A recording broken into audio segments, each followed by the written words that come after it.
গুলিবর্ষণ এই সমস্ত ঘটনার বিচারের জন্য ইতিমধ্যে কিছু মামলা হয়েছে আপনারা জানেন, এবং আমরা নিজেরা রাজপথে থাকা বিভিন্ন ছাত্র সংগঠন, বিভিন্ন মানবাধিকার সংগঠন, জনগণের বিভিন্ন গোষ্ঠী দাবি করেছেন যে এটাকে মানবতা বিরোধী অপরাধ হিসাবে এটা বিচার করার স্কোপ আছে কিনা। আমরা সেটা খতিয়ে দেখেছি। আপনাদেরকে আমরা বলতে চাই 1973 সনে যে ইন্টারন্যাশনাল ক্রাইম ট্রাইব্যুনাল অ্যাক্ট আছে, যেটা পরে 2009 এবং 13-তে সংশোধনী হয়েছে, সেই আইনে আমরা জুলাই গণহত্যা বলতে আমি অগাস্টের প্রথম 5 দিনের গণহত্যার কথা বোঝাই। এটার জন্য দায়ী যে ব্যক্তিবর্গ আছেন উনাদের বিচারের জন্য আন্তর্জাতিক অপরাধ ট্রাইব্যুনালে উনাদের বিচারের জন্য আমরা ইতিমধ্যে একটা ছোটখাটো গবেষণা মতো করে দেখেছি এই আইনের অধীনে এই হত্যাকাণ্ডের সাথে জড়িত ব্যক্তিরা এবং যারা আদেশ দিয়েছেন, বিভিন্নভাবে সহযোগিতা করেছেন, তাদের সকলকে বিচারের আওতায় আনা সম্ভব। এবং আমরা এই আন্তর্জাতিক অপরাধ ট্রাইব্যুনাল, এখানে আপনারা জানেন একটা ইনভেস্টিগেশন এজেন্সি আছে, একটা প্রসিকিউশন টিম আছে, এগুলিকে আমরা রিঅর্গানাইজ করার চেষ্টা করছি।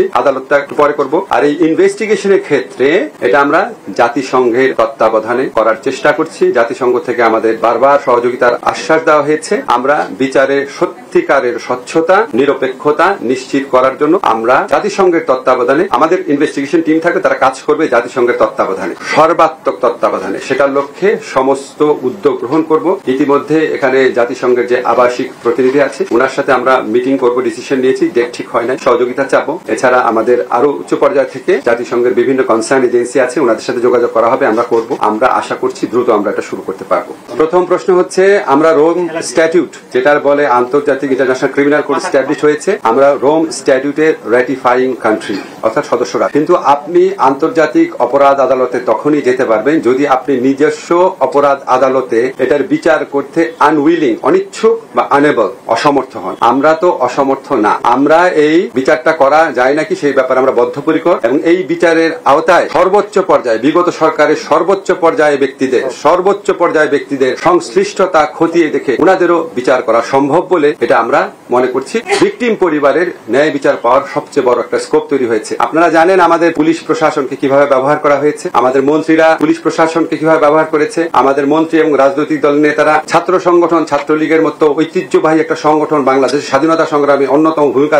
রাখা সংগঠন, সেই সংগঠনকে কি ধরনের সন্ত্রাসী কাজে ব্যবহার করেছে। এখন আমরা শুধুমাত্র পুলিশ ছাত্রলীগের অপরাধ দেখলে তো হবে না, যাদের কমান্ড ছিল, যাদের আদেশ নির্দেশে তারা করেছে, সে সর্বোচ্চ পর্যায়ে ব্যক্তিও যদি হয় সেটাও এই আইনের আওতায় বিচার করা সম্ভব। যে জন্য আমরা মনে করছি অপেক্ষাকৃত দ্রুততর সময়ে এই ঘটনার জন্য, এই হত্যাকাণ্ডের জন্য দায়ী, বারবার আমি বলছি, ক্ষমতার সর্বোচ্চ কেন্দ্র থাকা ব্যক্তিদেরও বিচার সম্ভব দেখে আমরা মনে করছি এই আইনের অধীনে ন্যায় বিচার, মানুষের বুকের ক্ষত, মানুষের আহাজারি। আমরা যখন এখনো, আপনারা সবাই জানেন, আমরা এখনো যখন এই মুগ্ধের ছবিটা দেখি, আবু সাইদের ঘটনাগুলো দেখি, আমি আর বলতে চাই না, এগুলি এখনো আমাদের বুকে হাহাকার করে উঠে। উনাদের সবার এই ন্যায় বিচার করার জন্য শুধু যে পুলিশ বা ছাত্রলীগের যারা হুকুম পালন করেছে তাদের বিচার না, এটার সাথে জড়িত সবার বিচার এই আইনের আওতায় আনা সম্ভব। আইসিটিতে বিচারের উদ্যোগ নেওয়া হবে, এটা ক্যাটাগরিক্যালি বলতে পারেন। এই আইসিটি যে আন্তর্জাতিক অপরাধ ট্রাইব্যুনাল আছে, এই বিচারের আওতায় আমাদের সাবেক সরকার প্রধান সহ অন্য যারা জড়িত থাকার অভিযোগ রয়েছে, যাদের আদেশ নির্দেশ থাকার অভিযোগ রয়েছে, আমরা পত্রপত্রিকায় দেখেছি, কিছু মন্ত্রীর নাম দেখেছি, সর্বোচ্চ পর্যায়ে আমরা এখানে কোনো ছাড় দিব না। যদি এখানে আমাদের বিদায়ী সরকারের প্রধানমন্ত্রী সহ